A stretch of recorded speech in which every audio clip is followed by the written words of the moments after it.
करता करे न कर सके, गुरु किए सब होए। सात द्वीप नौ खंड में, गुरु से बड़ा न कोय। गुरु गोविंद दो खड़े, काके लागू पाए। बलिहारी गुरु आपने, गोविंद दियो बताए। आप सभी को गुरु पूर्णिमा पर्व की हार्दिक शुभकामनाएं। आप सभी पर गुरु की कृपा हमेशा बनी रहे। आषाढ़ पूर्णिमा को देश भर में गुरु पूर्णिमा के रूप में मनाया जाता है। यह पर्व भारतीय संस्कृति और धार्मिक परंपराओं में अत्यंत महत्वपूर्ण स्थान रखता है। गुरु पूर्णिमा का दिन गुरु के प्रति श्रद्धा और सम्मान प्रकट करने का एक विशेष अवसर होता है। आइए सुनते हैं गुरु पूर्णिमा की व्रत कथा। पौराणिक कथा के अनुसार महर्षि वेदव्यास जी को भगवान विष्णु का अंश माना गया है। वेदव्यास जी की माता का नाम सत्यवती और पिता का नाम ऋषि पराशर था। महर्षि वेदव्यास जी को बचपन से ही आध्यात्मिक में बहुत रुचि थी। एक बार उन्होंने अपने माता पिता से प्रभु के दर्शन करने की इच्छा प्रकट की और वन में तपस्या करने की अनुमति मांगी। तब वेदव्यास जी की इस बात को सुनकर उनकी माता सत्यवती ने उन्हें वन जाने से मना कर दिया। माँ की इस बात को सुनकर वेदव्यास जी वन जाने की हट करने लगे। वेदव्यास जी के हट करने की वजह से माता सत्यवती को उन्हें वन जाने की आज्ञा देनी पड़ी। जब वेदव्यास जी वन की ओर जा रहे थे, तब उनकी माता ने उनसे कहा कि बेटा, जब तुम्हें अपने घर की याद आए तो वापस चले आना। माता के इन वचन को सुनकर वेदव्यास जी वन की ओर चल दिए। वन में जाकर वेदव्यास जी कठोर तपस्या करने लगे। भगवान के आशीर्वाद से वेदव्यास जी को संस्कृत भाषा का ज्ञान हो गया। इसके बाद उन्होंने वेद, महाभारत, 18 पुराणों एवं ब्रह्मसूत्र की रचना की। लोगों को वेदों का ज्ञान देने की वजह से आज भी इन्हें गुरु पूर्णिमा के दिन प्रथम गुरु के रूप में याद किया जाता है। भारतीय संस्कृति में गुरु का स्थान सर्वोपरि है। गुरु शब्द संस्कृत भाषा से आया है, जिसका अर्थ है अंधकार से प्रकाश की ओर ले जाने वाला।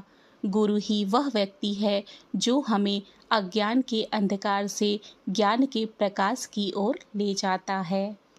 आइए जानते हैं गुरु पूर्णिमा का क्या महत्व है। गुरु पूर्णिमा का पर्व महर्षि वेदव्यास के जन्म दिवस के रूप में भी मनाया जाता है। महर्षि वेदव्यास ने वेदों का संकलन किया और महाभारत जैसे महाकाव्य की रचना की। इसीलिए इस दिन को व्यास पूर्णिमा भी कहा जाता है।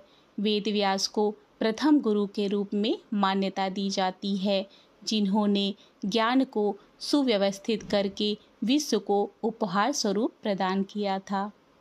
हिंदू धर्म के अतिरिक्त बौद्ध धर्म में भी इस दिन का विशेष महत्व है, क्योंकि इस दिन गौतम बुद्ध ने सारनाथ में अपने 5 शिष्यों को प्रथम उपदेश दिया था, जिसे धर्मचक्र प्रवर्तन के नाम से जाना जाता है।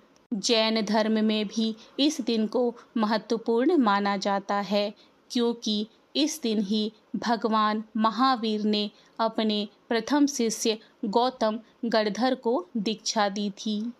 आइए जानते हैं हमारी भारतीय संस्कृति में गुरु पूर्णिमा का उत्सव कैसे मनाया जाता है।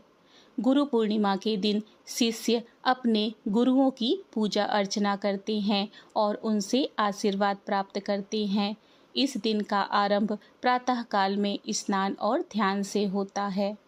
इसके बाद गुरु की पूजा की जाती है, जिसमें फूल, फल, वस्त्र और मिठाइयाँ अर्पित की जाती है।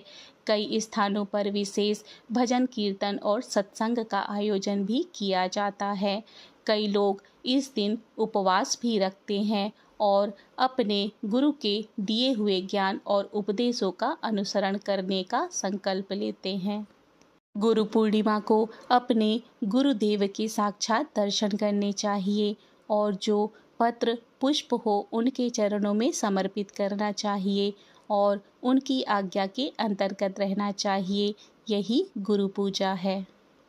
गुरु हमेशा सम्माननीय है, लेकिन विद्यार्थी गुरु पूर्णिमा के दिन अपने गुरुओं का सम्मान करे, उनसे आशीर्वाद ले और उनकी पूजा करे। इस दिन विद्यार्थी अपने गुरुओं को उपहार दे सकते हैं, जैसे कि कोई पौधा, चॉकलेट या फिर अन्य वस्तुएं, जो भी उनके गुरु को पसंद हो।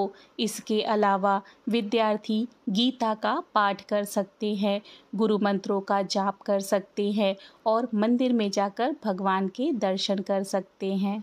जब भी कोई शिशु इस दुनिया में आता है तो उसकी प्रथम गुरु उसकी माँ होती है। पिता से अपने बच्चों को संस्कार मिलता है, वे हमेशा उनके साथ खड़े रहते हैं, एक पथ प्रदर्शक की तरह।